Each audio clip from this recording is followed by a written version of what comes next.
Salam əziz izləyicilər, xoş gördük birinizi. Mən Ağabəyli Saməddin. Bugün sizə ibtidai ixtisası üzrə imtahan verəcək müdavimlər üçün 5 qızıl qayda izah edəcəyik. Yəni 5 sualın içərisində bax bu gördüyünüz bütün bu mövzuları təkrarlamış olacaqsınız. İmtahana qədər bu şəkildə videoların davamı gəlmək istəyirsə, videonu bəyənin, paylaşın və rəy yazmağı unutmayın. Bugün hansı mövzular olacaq bu 5 sualın içərisində? 1. Onluq kəsirlər, eyni istiqamətli hərəkət, qarşı-qarşıya hərəkət, qarışıq kəsirlər, kvadrat, çevrə, çevirmələr, burada düzbucaqlı da var əslində, onu yazmamışam.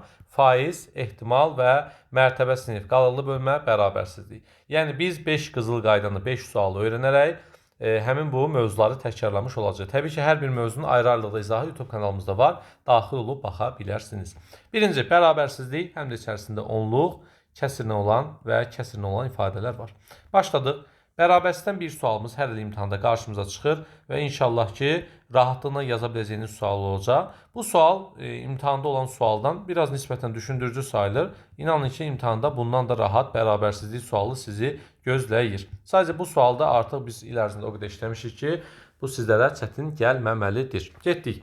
Əvvəlcə biz bunu məxrəcdən azad edirik. Məxrəcdən azad etmək üçün hər bir həddi ortaq məxrəcə vururuq. Ortaq məxrəc 2, 20 və 4-ün ortaq məxrəci 20-dir.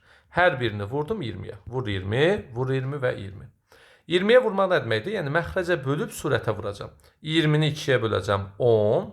10-u 0,24-ə vuranda 2,4. Kiçikdir. 20-ni 20-yə böldüm 1.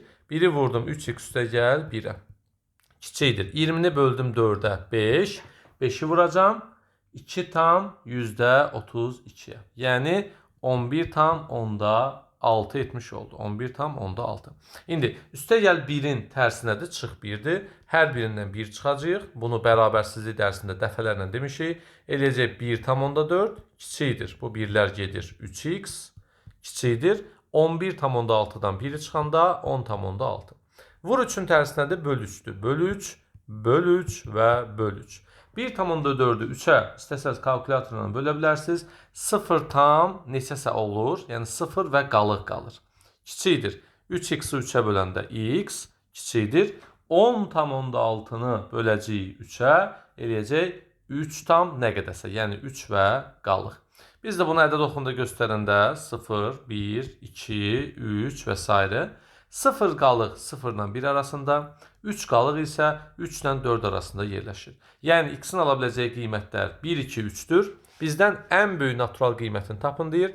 Ən böyük natural qiymət C variantı 3-ə bərabərdir. Bu sualı yaza bildinizsə imtahanda bir bərabərsizlik sualın artıq inşallah ki hazırdır. İkinci sualımız sürət məsələsinə bağlı sualdır. Təbii ki, hər tip suala baxmanızda fayda var. Rahat, orta, çətin və düşündürücü tiplərə də baxmanız məsləhətdir və imtahandan qorxmayın. İmtahan ərəfəsində də mənfi fikirlərə qapılmayın ki, imtahan çətin olacaq, rahat olacaq, belə olacaq, belə olacaq. Boş verin. Sadəcə imtahana hazırlaşın və gedin imtahanı yazın. A şəhərindən B şəhərinə doğru eyni anda, eyni vaxtda, eyni istiqamətlə atlı və sürəti 20 olan velosipedçi yola düşdü. Deməli bizim A-dan B-yə doğru atlı və velosipedçimiz eyni vaxtda yola çıxır. A-dan B-yə. Atlı, yazdım bura atlı. Bir də velosipedçi. Velosipedçinin sürətini bizə verib 20. Velosipedçinin sürəti 20-dir. Onlarla eyni zamanda onlara qarşı B şəhərindən A şəhərinə doğru mini maşını yola düşdü. Bir dənə də buradan mini maşını bunlara doğru yola düşür. Atlının sürəti yoxdur əlimizdə. Mini maşının da sürəti yoxdur. Gəlin mini maşının sürətinə bir x hərfi deyək. Bilmirəm. Atlının sürətinə də bir y hərfi deyək. Mini maşını yola çıxandan 2,7 saat sonra atlı ilə. Deməli mini maşını, yəni sürəti x olan maşın, mini maşını yola çıxanda atlıla görüşür. Nə zaman görüşür? 2,7 saat sonra. Siz də bilirsiniz ki, mini maşının atlı qarşı-qarşıya gəlir. Qarşı-qarşıya gələndə sürətlər toplanılır və zamana vurulur. İcazə versəz 2,7-dəkini düzgün olmayan kəsir şəklində 7-də 16 şəklində göstərərəm. Yazdım 7-də 16. Bu nədir ay müəllim? Bu atlı və mini maşının gözündən nədir? Yolun uzunluğudur. Yəni atlı və mini maşının gözündən baxsaq yolun uzunluğu belə görünür. 7-də 16. Yaxşı. 2,2 saat sonra velosipedçi ilə görüşür. Velosipedçinin görüşdüyünə görə x üstəgəl 20 vurulsun. 2/3-2-ni də bilirsiniz ki, düzgün olmayan kəsrə çevirəndə 3-də 8 eləyir. 2-ni 3-ə vurdum 6, üstünə 2 gəldim 8. Elə də 3-də 8. Bu da velosipedçinin gözündəndir. Yəni velosipedçi ilə mini maşını görüşərlərsə, qarşı-qarşı gələrlərsə, gedilən yolun uzunluğu bax belə göstəriləcək. Bir də bütün yolu həmin o mini maşını təklikdə 4 saata qət eləyə bilir. Deməli, mini maşının özünün tək gözündən baxanda sürəti x-dir və bu yolu 4 saata tək gedə bilir. İndi baxın, bu yazdığım üçü də yolun uzunluğunu göstərir. Biri atlı ilə mini maşının əlaqəsi, biri atlı ilə mini maşınla velosipedçinin əlaqəsi, biri də təklikdə mini maşının əlaqəsi. Yəni, bunu başa salmaq istəyirəm ki, bu ifadələrin üçü də bir-birinə nədir? Bərabərdir. Çünki üçü də eyni yolu göstərir. Mən də indi baxıram ki, burada da ancaq x-li ifadə var, burada da ancaq x-li ifadə var. O zaman bu iki ifadəni, yəni x üstəgəl 20 vurulsun 3-də 8-i bərabər edirəm 4x-a. Yəni, yolların bərabərliyindən istifadə edirəm. Müəllim, niyə buna bərabər etmədiniz? Buna bərabər desəm, axı burada 2 məchul var. Mən hələ heç nə ala bilməyəcəm. Ona görə əvvəlcə mən buradakı ifadələri bərabərləşdirim, sonra buna da bərabər eləyib cavabı alaram. Problem yoxdur. Amma əvvəlcə x-i tapmalıyım. Gəlin bu ifadədən x-i tapa. Hər bir həddi 3-ə vururam, məxrəcdən azad eləyirəm. Yəqin ki, bu tənliyi hamınız artıq həll etməyi bacarırsınız. Sol tərəfdə vurma ilə birləşmə var deyə bir dəfə 3-ə vururuq. Bunu hər dərs deyirik. 3-lər getdi. 8-i x-ə vuracam 8x. 8-i 20-yə vuracam 160. 4x-i 3-ə vuranda 12x. 160 bərabərdir. 12-dən 8 çıxıram 4x. X bərabərdir 40-a. Yəni, mini maşının sürəti x-la işarə olunmuşdur. Bu da 40 eləyir. İndi birinci tənliyi həll edə bilərəm artıq. X-in yerinə 40 qoyacam və birinci tənliyimiz belə olacaq. 40 üstəgəl y vur 7-də 16 bərabərdir. Nəyə? 4 vur 40-a, yəni 160-a. Hər bir həddə yenə 7-yə vurub məxrəcdən azad edirəm. 16-nı 40-a vuracam. Yəni 7-ləri vurma səbəbimiz məxrəci yox eləməkdir. 16-nı vuranda 40-a eləyir 640. Üstəgəl 16y bərabərdir 160 vurulsun 7. 1120. Buradan da 16y bərabərdir 1120-dən çıxacam nəyi? 640-a. Elə də 480. Y də bərabərdir 480-i böləcəm 16-ya. Eləcək 30. Yəni, atlının sürəti 30-dur, mini maşının sürəti 40-dır. Bunların fərqini istəyir. 40 çıxılsın 30 bərabərdir 10. Niyə belə bir sual müəllim izah edirsiniz bizə? Kim ki maksimum nəticə göstərmək istəyir, yəni imtahan çətin olsa da, rahat olsa da, orta olsa da, hər bir halda yüksək nəticə göstərmək istəyir, mən onlar üçün bu tipdə imtahan sualı da hazırlayıram. Səbəb odur ki, 2023-cü ildə sürət məsələsinin həcmini yəqin ki görmüsünüz. Demirəm yenə o boyda, o böyüklükdə düşsün, amma düşərsə də, qarşımıza çıxarsa da yaza bilək, həllini tapa bilək. Özünüzü qorxutmadan sualın cavabını tapa bilərsiniz. 40-dan sonda 30-un fərqini istəyir, B variantı ona bərabərdir. Gəldi üçüncü sualımıza. Yəni, sualların hamısı da çətin deyil. Özünüz görürsünüz, hər tipdən salmışıq.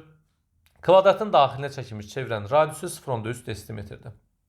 Gəlin bir çevirmə eləyək. 0.3 desimetri vururam 10-a. Elədi 3 cm. Çünki desimetrdən santimetrə keçəndə 10-a vurmaq lazımdır. 3 cm buradır. Tərəf də olur 6 cm. Çünki kvadratın daxilinə çəkilmiş çevirənin radiusu tərəfin yarısıdır. Və perimetr olur 6 vur 4, yəni 24. Deyir ki, bu perimetrə bərabər olan düzbucaqlının perimetri də 24-dür və düzbucaqlının eni şərtdə verilən çevrənin radiusudur. Radius 3-dür. İndi uzunluğuna da bir x yazıram. 3 üstəgəl x. Bilirsiniz ki, düzbucaqlının eni və uzunluğunu toplayıb 2-yə vuranda perimetr alınır. 3 üstəgəl x bərabər 24-ü 2-yə böldüm 12. X də bərabərdir 9. Düzbucaqlının uzunluğu 9-a bərabərdir. Deyir ki, indi düzbucağının uzunluğu kvadratın tərəfindən neçə faiz çoxdur? Kvadratın tərəfi 6-dır. Buna bir 100% deyirəm. Bütöv deyirəm. 9 da düzbucağının tərəfidir. Buna da bir x deyirəm. Çarpaz vuram. X-in cavabı çıxır 150%. Yəni, bu 100-dür, bu da 150-dir. Neçə faiz çoxdur? 50% çoxdur. C variantı bizim cavabımızdır. Faizlə bağlı bu həlli bilmək istəyirsinizsə, mütləq faiz dərsinə baxın. Bilməyənlərə bir Çin atasözü demək istəyirəm ki, nihai konşu faizini iş o. Yəni imtahanda faizlə bağlı sual düşəcək qarşına. Onu yaza bilmək üçün gedib faiz məsələləri Ağabəyli İsaməddin baxmalısan ki, sualın cavabını tapasan. Həmçinin bizim əlaqə nömrəmizi yaza bilərsiniz və ayın 9-u 2025-ci il üçün 9 iyul saat 20:00-da sizlər üçün möhtəşəm bir imtahandan bir gün əvvəl motivasiya canlımız olacaq. Buna mütləq baxın. Bir də ayın 5-i 5 iyul saat 14:00-da bütün proqramı təkrarlamaq üçün bir canlımız olacaq. Kimlər bu canlıya qoşulmaq istəyirsə videonun rəy bölməsinə mütləq üstəgəl qoysun. Həmin müdavimlər də ödənişli şəkildə qoşula bilərlər. Ümumiyyətlə kim qoşulmaq istəyir, hər kəs rəyə üstəgəl qoysun. Nəticə sözünün hərflərini ayrı-ayrı kağızlara yazaraq bir torbaya yığdılar. Torbadan çıxarılan bir kağızın üzərində samit olma ehtimalı. Torbada maksimum neçə hərf var? 1, 2, 3, 4, 5, 6. 6 hərfdən neçəsi samitdir? 1, 2, 3'ü. 3 dənəsi samitdir. Cavab oldu 6'da 3, yəni 2'də 1. D variantı bizim doğru cavabımızdır. 5-ci sualımıza baxırıq. Görək 5-ci sualımız nədir? Qorxmayın suallardan. İmtahandakı suallar, yəni sizi yeməyəcək, sizə heç nə eləməyəcək. Bildiyiniz, yazdığınız, öyrəndiyiniz sual tiplərindən inşallah ki olacaq. Öz təkliyi rəqəmindən 3.5 dəfə böyük olan ən böyük 2 rəqəmli ədəd. Baxın, 2 rəqəmli ədəd deyəndə AB ağlımıza gəlir.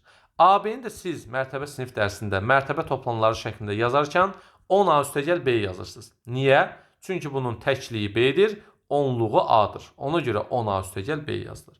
Deməli 10A üstəgəl B bu ədəd öz təkliyi rəqəmindən, yəni B-dən 3.5 dəfə çoxdur. Sol tərəf çoxdursa, biz də kasıba az olana kömək edirik. Az olanı 3.5-ə vurub çoxa bərabərləşdiririk. Bərabərdir. 10A bərabərdir. 3.5B çıxılsın B, sağa keçirdim. 10A bərabərdir 2.5B-yə. Hər tərəfi 2.5-ə bölsəz, eləyir B bərabərdir 4A. Yoxlaya bilərsiniz. Onu 2.5-ə böləndə neçə eləyir? 4 etmiş olur. Yaxşı müəllim, indi nə edək? İndi başlayırsan A-ya qiymətlər verməyə. A 1 olsa 4'ü 1'ə vururam, B 4 olar. Yəni ədədimin birincisi 14'dür. A 2 olsa 4'ü 2'yə vururam, B 8 olar. Ədədimin ikincisi 28'dir.